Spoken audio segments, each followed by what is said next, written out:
Halo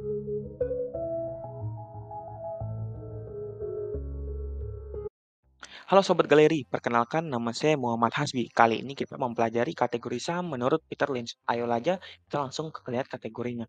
Yang pertama ada slow grower, turnaround, cyclical, asset play, stalwarts, dan fast grower. Yang pertama bisa kita lihat adalah slow grower. Ini adalah perusahaan besar dan sudah tua yang diharapkan tumbuh sedikit lebih cepat daripada produk domestik bruto. Selanjutnya adalah menentukannya. Pertumbuhan melambat karena keterbatasan industri. Ciri khasnya sering membagikan dividen tinggi dan stabil. Selanjutnya adalah perusahaan kurang melakukan inovasi. Untuk contohnya di sini kami mengambil saham INTP, industri semen. Nah, bisa kita lihat di sini ini adalah chartnya dan di sini adalah ketika fasenya fast growing diikuti dengan fase declining, penurunan kinerja menjadi slow growing. Nah, bisa kita lihat di sini, INTP sering membagikan dividen. Nah, ini adalah histori pembayaran dividennya ya kawan-kawan. Selanjutnya di sini adalah saham turnaround. Turnaround adalah perusahaan yang mengalami masa sulit, bahkan hingga ke titik hampir bangkrut. Mereka bukan slow grower, tetapi perusahaan yang membutuhkan perubahan besar untuk bangkit kembali. Nah, untuk menentukannya di sini adalah perusahaan yang sedang terpuruk, bahkan nyaris bangkrut. Perusahaan dengan siklus turun, manajemen buruk bisa membuat perusahaan siklus semakin terpuruk. Nah, contohnya di sini ada perusahaan Amerika, General Motors dan Chrysler. Nah, selanjutnya adalah perusahaan siklikal. Ini adalah perusahaan yang penjualan dan labanya naik secara teratur. Timing sangat penting di sini dan kita harus mendapatkan deteksi tanda-tanda awal bahwa bisnis sedang mengalami penurunan atau pemulihan. Untuk menentukannya di sini, perusahaan yang penjualannya naik turun mengikuti pola tertentu, di mana ekonomi bagus, saham ini melambung tinggi, dan jika sebaliknya, di mana masa resesi bisa turun drastis. Contohnya adalah perusahaan penerbangan, pariwisata, dan komoditas. Nah, bisa kita lihat di sini kami mengambil contoh perusahaan dari transportasi, yaitu Bluebird.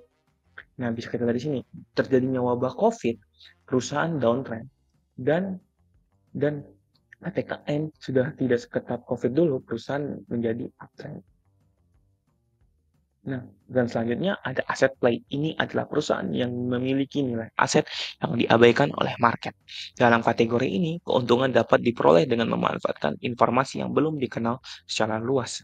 Nah, menentukannya ini kita bisa lihat dari asetnya, di mana asetnya ini tersembunyi di bawah harga wajar dan belum dilirik oleh pasar. Investor yang memiliki edge di bidang dikuasai akan cenderung menemukan perusahaan aset play. Contohnya di sini adalah perusahaan properti. Kami mengambil dari Pantai Indah Kapuk 2 atau PANI. Nah, bisa kita lihat chartnya. Di sini PANI memiliki 3 agenda penting kawan-kawan. Nah, Agung sudah tender offer, perusahaan melakukan right issue, perusahaan mengganti nama menjadi Pantai Indah Kapuk 2. Nah, jika kalian memiliki edge, kalian bisa mengetahui agenda apa yang sedang dilakukan oleh Agung Sedayu. Nah, selanjutnya adalah Stalwart. Perusahaan-perusahaan besar seperti Coca-Cola, Procter and Gamble, termasuk dalam kategori ini. Mereka bukanlah perusahaan yang tumbuh sangat cepat, tapi memberikan pertumbuhan yang stabil, sekitar 10 hingga 12% per tahun. Untuk menentukannya adalah pertumbuhannya stabil, dengan pertumbuhan 10 hingga 12% per tahun. Cocok untuk investor yang mengutamakan keamanan dan dividen rutin. Untuk contohnya di sini kami pilih Bank BCA ya kawan-kawan. Bisa lihat di sini Bank BCA ini perusahaannya konsisten tumbuh dan juga konsisten membagikan dividennya. Ini adalah histori dividen BCA. Nah, selanjutnya adalah fast grower. Ini adalah perusahaan baru dan agresif yang tumbuh cepat, seringkali 20 hingga 15% per tahun. Peter Lynch sangat suka jenis investasi kategori sahamnya ini. Untuk menentukannya, itu adalah perusahaan rintisan atau baru, berkembang pesat. Tumbuhnya 20 hingga 25% per tahun. Perusahaan selalu berinovasi. Dan 3, perusahaan memiliki CAPEX yang tinggi. Nah, contohnya kami belum bisa temui di Indonesia. Tapi kalau kalian ingin berusaha mencari, fast grower itu rata-rata adalah perusahaan rintisan atau perusahaan yang mengganti manajemennya.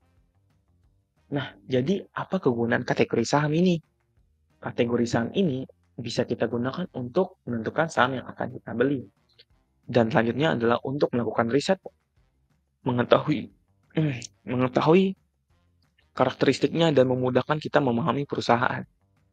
Dan kategori ini bisa membantu kita untuk membuat keputusan investasi. Sekian, terima kasih. Sampai jumpa kembali. Ini adalah sosial media kami. Jangan lupa di-follow ya kawan-kawan.